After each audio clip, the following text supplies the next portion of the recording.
Salut à toi et bienvenue sur ma chaîne. Je suis Ezra et j'ai décidé de voyager grâce au Volvan.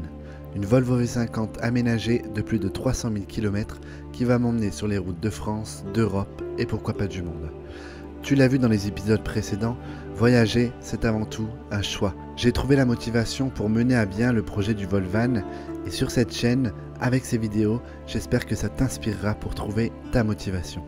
Cette semaine, j'ai décidé de voyager dans les Ardennes à moins de 2 heures de chez moi pour te montrer que parfois il ne faut pas aller bien loin pour trouver de belles choses à voir. C'est parti pour ce nouveau road trip dans les Ardennes belges. Il est actuellement 8h56. Je prends la route, je devrais arriver du coup à 10h43, c'est pas très loin, mais ça va nous permettre de passer un bon week-end et de pouvoir déconnecter un petit peu.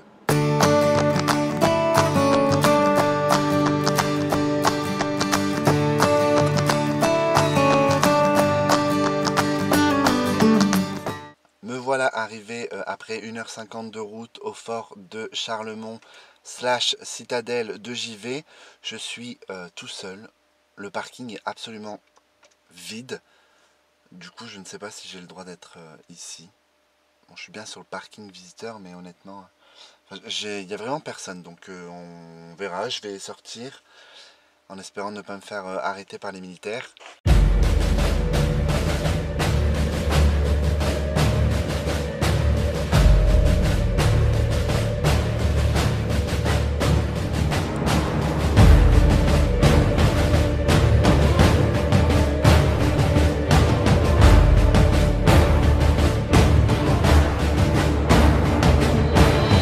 Là, je me trouve actuellement dans la partie ancienne du fort et en fait qui aujourd'hui sert de lieu de tournage pour différentes productions. Donc je savais pas du tout, je découvre un peu en me promenant dans le fort.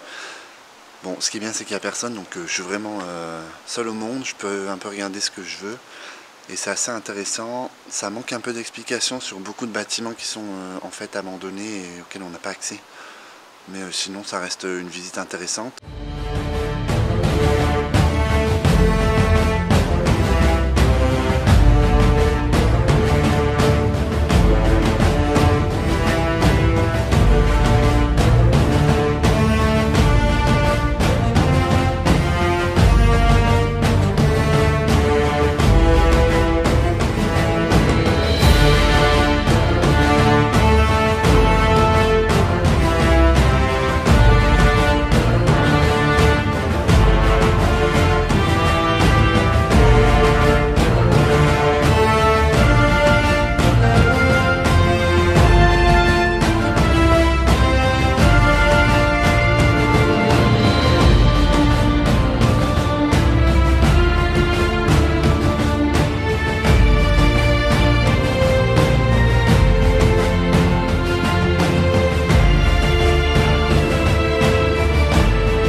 Voilà, j'ai terminé la visite du fort et de la citadelle.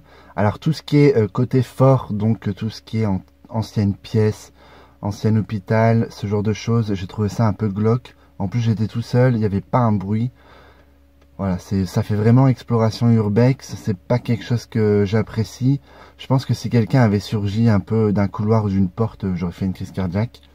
Mais une fois qu'on est sur les hauteurs du fort, donc une fois qu'on est sur le toit, là vraiment ça vaut le coup d'œil. Il y a un magnifique point de vue sur tout ce qui est les alentours. Il y a une vue à 360 degrés, donc ça c'est vraiment top. Et il y a vraiment l'ancien fort, les pierres, donc ça c'est vraiment bien, j'ai apprécié. Ça manque un peu d'indications, on sait pas trop ce qu'on a le droit de visiter ou pas, mais voilà, ça vaut le coup, c'est une visite gratuite.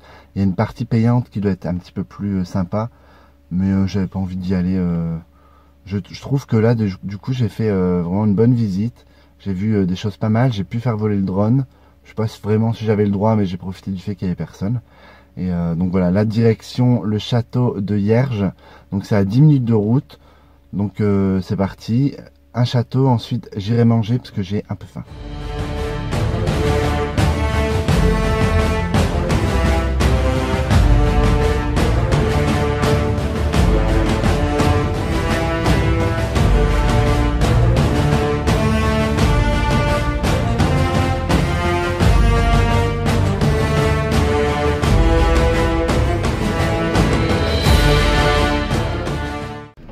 suis engagé sur un chemin sur lequel j'avais pas le droit, puisque c'est une propriété privée et que je ne veux pas avoir de problème. Je voulais avoir accès au château, mais je ne sais pas par où on y a accès. Du coup, je dois faire une marche arrière sur un chemin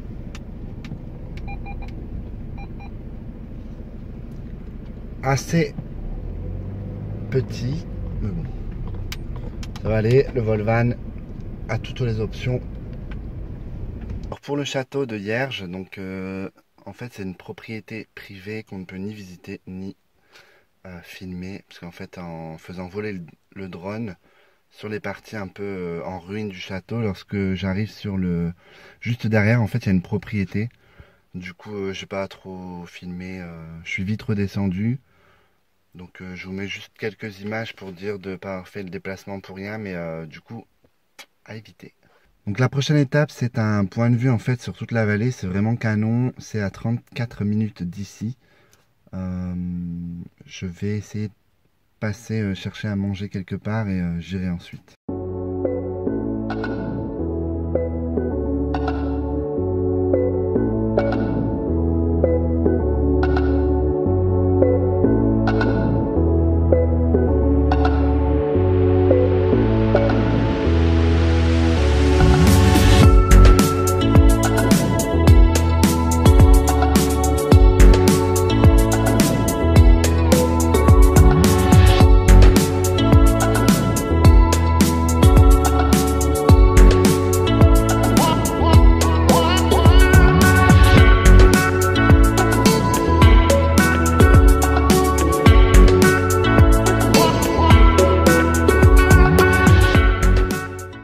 Là nous sommes sur la ville des Masures, en fait, qui donne simplement l'occasion d'avoir un super point de vue sur toute la vallée et notamment la Meuse avec les virages qu'elle peut faire.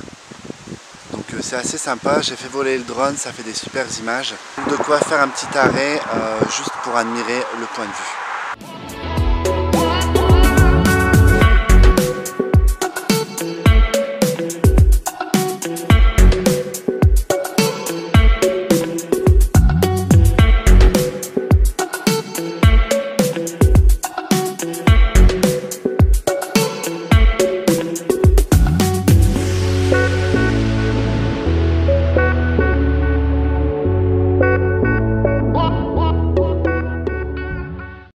Donc voilà, après ce premier point de vue qui était quand même vraiment sympa, en plus il y avait des petites éclaircies, donc ça c'est toujours pas mal.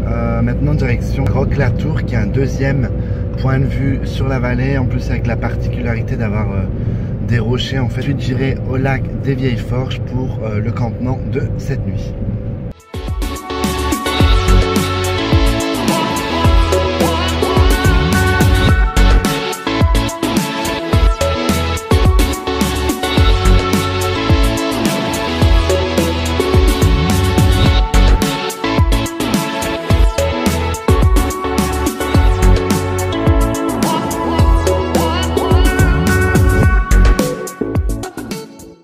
Voilà, je viens d'arriver donc sur le site de Roque-la-Tour. Je pense qu'il y a vraiment quelques centaines de mètres à parcourir pour arriver du coup sur le site, le point de vue dont je vous parlais.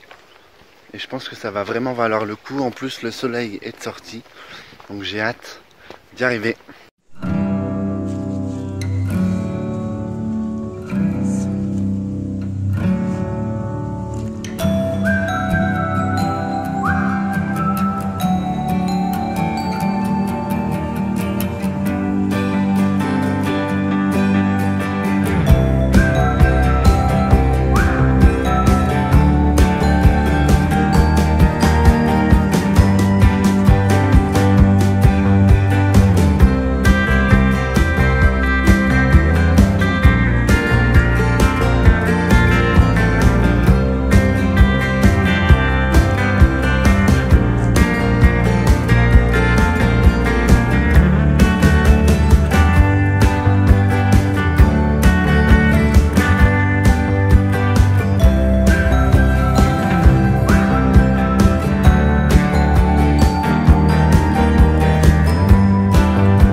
Si vous passez dans le coin, je vous conseille vraiment de venir ici. Honnêtement, c'est top.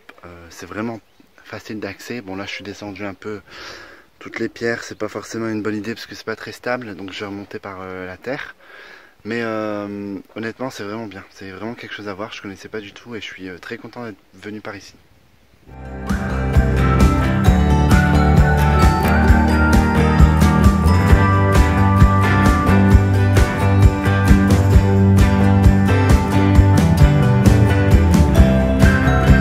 Voilà, arrivé au lac des Vieilles Forges. Donc c'est ici que je vais passer la nuit. J'ai pas encore fait le tour du lac. Là, j'ai trouvé un petit parking qui est vraiment à quelques mètres de l'eau. Je vois qu'il y a déjà des vannes qui sont garées, donc je pense que ça doit être un peu l'endroit où on est autorisé à rester. Donc je vais alors il pleut, donc je vais pas pouvoir installer la table, ce genre de choses. Je vais quand même faire un tour au bord du lac, faire le tour du lac, et ensuite je m'installerai du coup pour la nuit. Je vais pas vous filmer tout ça, je pense que vous l'avez déjà vu. Et puis je vous dis, de toute façon je vais pas pouvoir sortir grand chose, donc je vais juste rabaisser les sièges, gonfler le matelas. Et pour manger, j'ai prévu du coup de quoi faire à manger directement grâce à mon réchaud. Ou j'irai peut-être ce soir manger au restaurant, je sais pas. Est-ce que je vais vivre l'aventure jusqu'au bout ou est-ce que je vais craquer et aller au restaurant? Je pense que c'est fort possible que j'aille au resto. Je vais me faire voilà, une petite soirée tranquille. En plus, s'il pleut, je vais pas manger dans la voiture tout seul. Je préfère aller manger au chaud au restaurant, prendre mon temps. Ça passera le temps de la soirée. Et comme ça, je rentrerai à la voiture pour dormir.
Donc voilà, j'ai fait un peu le tour du lac, enfin pas le tour, mais en tout cas j'ai fait pas mal de marches sur le lac. Et en fait il y a pas mal d'activités, c'est sympa, il y a une petite plage, vous avez des jeux gonflables, il y a moyen de faire du pédalo, donc c'est très sympa ici.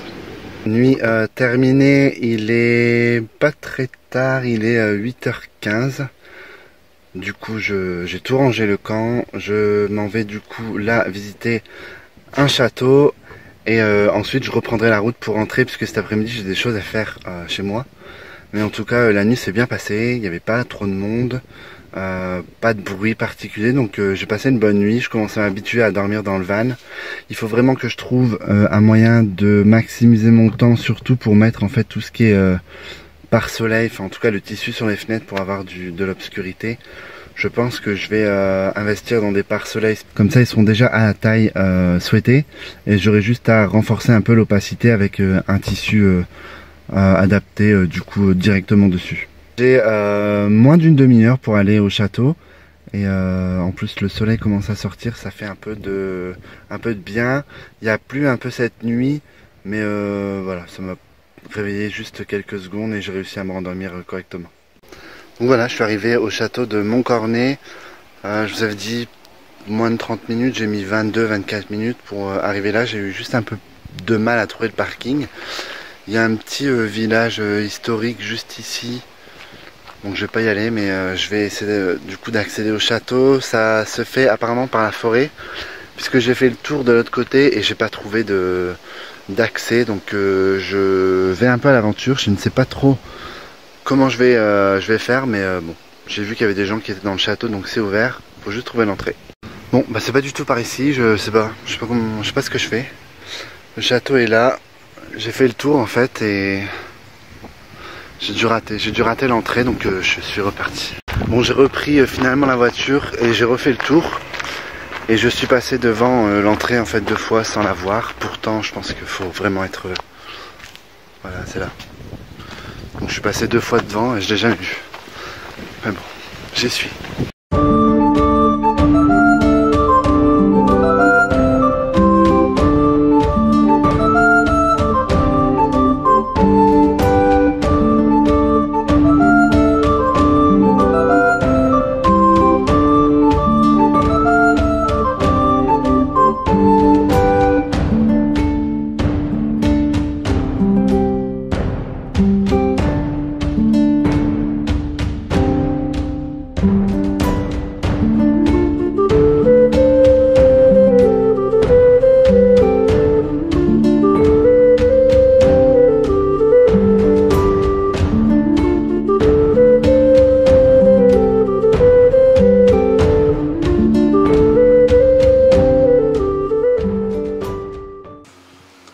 Donc voilà, je suis en train de visiter le château de Montcornet. C'est une visite qui coûte 5 € et donc c'est une visite qui est libre. On vous donne simplement un plan du château, donc les 3 niveaux du château, et vous avez parséminé dans le château des numéros en fait, et vous vous reportez au plan.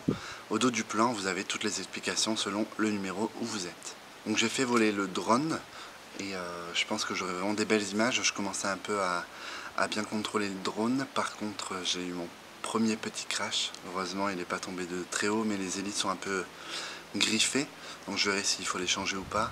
Et jusqu'ici du coup tout va bien. Vous avez une bonne heure et demie si vous vraiment vous lisez tout et vous vous rendez sur chaque numéro dans le château pour faire la visite. Donc le soleil est avec moi, donc je vais continuer ma visite. Je vous mettrai encore des images et ensuite je reprends la route.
Visite du château de Montcornet terminée, c'était vraiment bien. En plus j'étais tout seul, donc ça c'est plutôt cool pour visiter. J'ai pu prendre des belles vidéos, des belles photos. Et du coup j'ai demandé au propriétaire de si je pouvais en fait faire voler le drone, donc il n'y a pas de souci. Il m'a donné l'autorisation. Il m'a même demandé du coup de lui envoyer les photos et les vidéos, donc plutôt cool, franchement très sympa. Et je vous dis, la visite elle est vraiment bien, c'est assez intéressant et c'est quand même impressionnant au niveau du château.